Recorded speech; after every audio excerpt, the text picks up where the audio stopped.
The topic I chose for my current education issue PowerPoint is Obama's education plan. The budget proposal is said to be invested heavily on competitive grants for recruiting, training, evaluating, and compensating teachers and principals.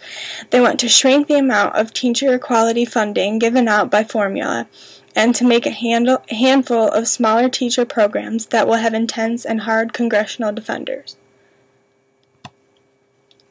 This plan is important to know about because it will affect all of us college students and students everywhere. It will affect the way our schools are run, how much money our schools will get, and how the teachers will teach in a classroom. The plan would include a Teacher and Leader Innovation Fund with $950 million, which will support and find ways to promote educators and provide incentives to take on challenging school assignments. This will boost the amount of challenge in classrooms and will allow teachers to do more in the classroom. This budget altogether would add $530.5 million in federal teacher spending. This would allow teachers a lot of leeway and would give them more to work with. Some budget tables have said that states will see an overall decline in funding through formula programs. The lawmakers approve Obama's plan as it is. There are many different good and bad things about this proposal that Obama has made. Many teachers and principals are against it because the plan is pinpointing teachers as the main reason for student failure, and that is a problem to them because they don't agree with it.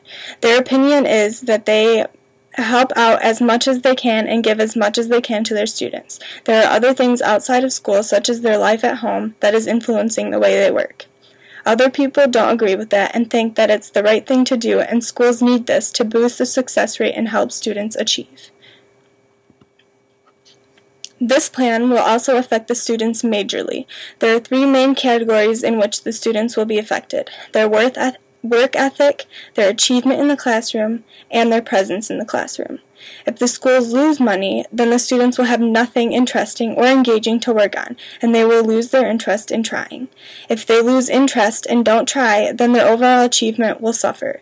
If their success in the classroom is suffering, then why would they even want to show up to class? This will then cause the student population to suffer. There will be an impact on all schools in all states if this bill goes through.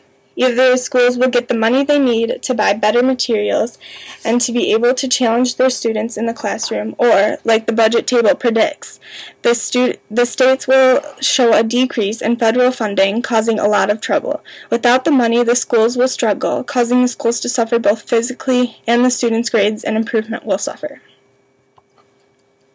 The ARRA wanted states to make improvements in supporting rigorous standards and assessments, improving teacher equity and effectiveness, using data to improve instruction, and turning around low-performing schools. Race to the top was made for states to develop innovative plans to make major reforms regarding the 4 improvement plans. The President's request is intended to build on the achievements brought on by the ARRA, support the reauthorization of the ESEA, the Elementary and Secondary Education Act, and to accomplish the President's goal of college graduates in 2020.